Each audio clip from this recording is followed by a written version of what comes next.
श्री शिवाय नमस्तुभ्यम। जय माता रानी। दोस्तों, आपके अपने चैनल धर्म साधना में आपका बहुत बहुत स्वागत है।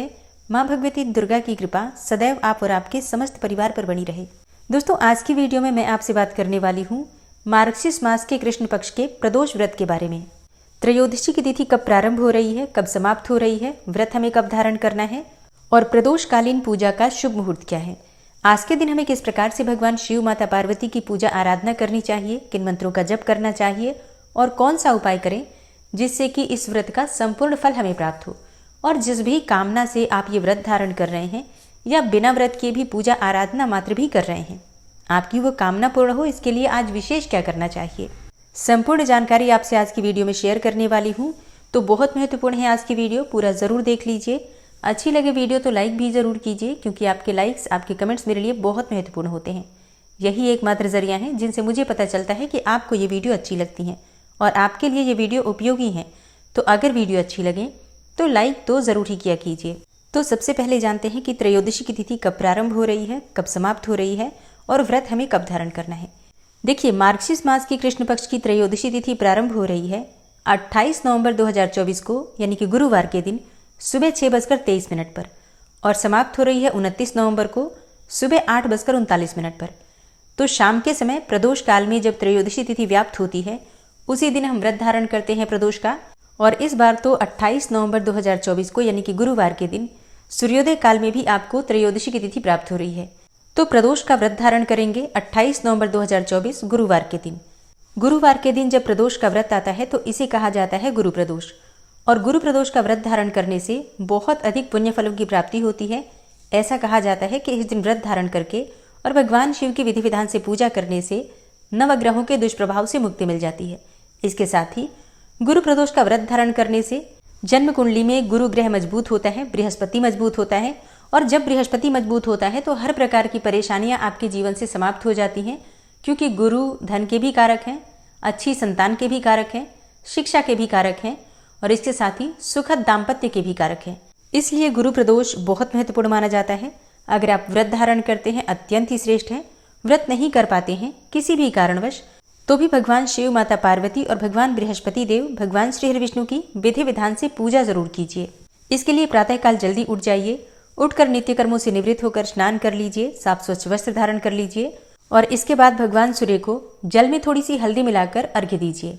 अच्छा, स्नान करते वक्त भी जल में थोड़ी हल्दी डालकर स्नान करने से बृहस्पति मजबूत होता है और किसी भी प्रकार की बृहस्पति से संबंधित अगर परेशानी आपके जीवन में है तो उससे आपको मुक्ति मिल जाती है। तो स्नान इत्यादि करने के बाद भगवान सूर्यदेव को जल देने के बाद अपने घर के मंदिर में शुद्ध घी का दीपक जलाकर पहले नित्य की जो पूजा है, प्रतिदिन जो आप पूजा करते हैं, पूजा कर लीजिए। फिर अपने व्रत का संकल्प लीजिए कि आज आप प्रदोष का व्रत धारण कर रहे हैं और जिस भी कामना से आप व्रत कर रहे हैं, अपनी कामना भी भगवान शिव से, माता पार्वती से कहिए और उनसे प्रार्थना कीजिए कि आपकी जो भी कामना हो उसे पूर्ण करें, आपका व्रत, आपकी पूजा स्वीकार करें। व्रत में, पूजा पाठ में किसी भी प्रकार की भूल चूक हो जाए तो उसके लिए क्षमा करें। भगवान भोलेनाथ की पूजा की विधि आप सभी जानते हैं। पहले जल से अभिषेक कीजिए, फिर पंचामृत से अभिषेक कीजिए। आज आप चाहें तो अष्टगंध मिलाकर जल में और उससे भी भगवान शिव का अभिषेक कर सकते हैं। शिव, माता पार्वती, भगवान गणपति, भगवान कार्तिकेय, भगवान नंदी देवता और नाग देवता, सबकी विधि विधान से पूजा कीजिए। घर के आसपास अगर केले का वृक्ष है तो वहां जल दे दीजिए, हल्दी मिलाकर थोड़ा सा जल और केले की जड़ में अर्पित कीजिए। केले की जड़ के पास शुद्ध घी का दीपक जरूर प्रज्वलित कीजिए। फिर पूरे दिन आप व्रत धारण करेंगे। व्रत में आप फलाहार कर सकते हैं, मतलब कोई सा भी फल इत्यादि ले सकते हैं। और अगर आप निर्जल व्रत करते हैं तब तो आपको जल भी ग्रहण नहीं करना होता है। ठीक है, तो इस प्रकार से फलाहार और जलाहार या फिर निर्जल अपनी अपनी क्षमता के अनुसार भक्ति व्रत धारण करते हैं।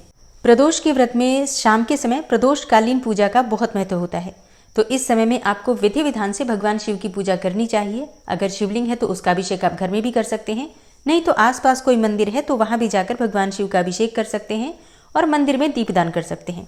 चाहे तो घर में भी मिट्टी का शिवलिंग बनाकर भी पूजा कर सकते हैं। ठीक है, शाम की पूजा करने के बाद आप अपना व्रत खोल सकते हैं। कुछ भी मीठा भोजन करके जो भी आप भगवान को भोग लगाते हैं उसे ही प्रसाद स्वरूप में खाकर आप अपना व्रत खोल सकते हैं। भगवान को भोग क्या अर्पित करें? देखिए, आप खीर का भोग भी लगा सकते हैं, सफ़ेद मिठाई का भोग भी लगा सकते हैं, आटे का चूरमा बनाकर उसका भोग भी लगा सकते हैं, हलवे का भोग भी लगा सकते हैं। जैसी भी आपके पास उपलब्धता हो उसके अनुसार भगवान शिव की पूजा, आराधना, भोग इत्यादि आप कर सकते हैं। अच्छा, एक उपाय आपको जरूर करना है। अगर आपके पास बिल्व पत्र है तो 11 बिल्व पत्र लीजिए अच्छा, 11 नाम मिलें तो जितने भी आपके पास उपलब्ध हों सब पर आपको अष्टगंध से या फिर पीले चंदन से राम राम राम लिखना है। मतलब तीनों पत्तों पर राम लिख दीजिए और फिर रुद्राष्टकम का पाठ करते हुए, नमामि शमीशान इसका पाठ करते हुए भगवान शिव की आराधना कीजिए। एक एक बिल्वपत्र भगवान शिव को अर्पित कीजिए और उनसे प्रार्थना कीजिए। कोई भी आपकी कामना हो, अपनी कामना कहिए तो निश्चित ही कुछ ही समय में आपकी कामना भगवान भोलेनाथ पूर्ण कर देते हैं। अच्छा, भगवान भोलेनाथ की पूजा की सामग्री आप सभी जानते हैं। भांग, धतूरा, बिल्वपत्र, अक्षत, पुष्प, सफेद चंदन, भस्म इत्यादि। ये सभी चीजें भगवान भोलेनाथ को अत्यंत प्रिय हैं। इनमें से जो भी चीजें आपके पास उपलब्ध हो उसके अनुसार आप पूजा आराधना कर सकते हैं। अब बात करें प्रदोषकालीन पूजा के शुभ मुहूर्त के बारे में, तो देखिए प्रदोषकालीन पूजा का शुभ मुहूर्त है 28 नवंबर 2024 को गुरुवार के दिन शाम को 5:24 से रात्रि 8:06 तक। इसी शुभ मुहूर्त में भगवान शिव की आप विशेष रूप से पूजा आराधना कर सकते हैं। अच्छा, व्रत करते हैं तो भी आपको पूजा करना है। जो भक्त व्रत नहीं कर पाते हैं, शुद्ध और सात्विक भोजन लीजिए और शाम के समय प्रदोष काल में भगवान शिव की पूजा जरूर कीजिए।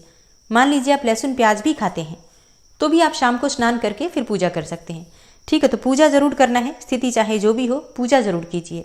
अच्छा, आने वाली वीडियो में आप सुनेंगे गुरु प्रदोष व्रत की कथा।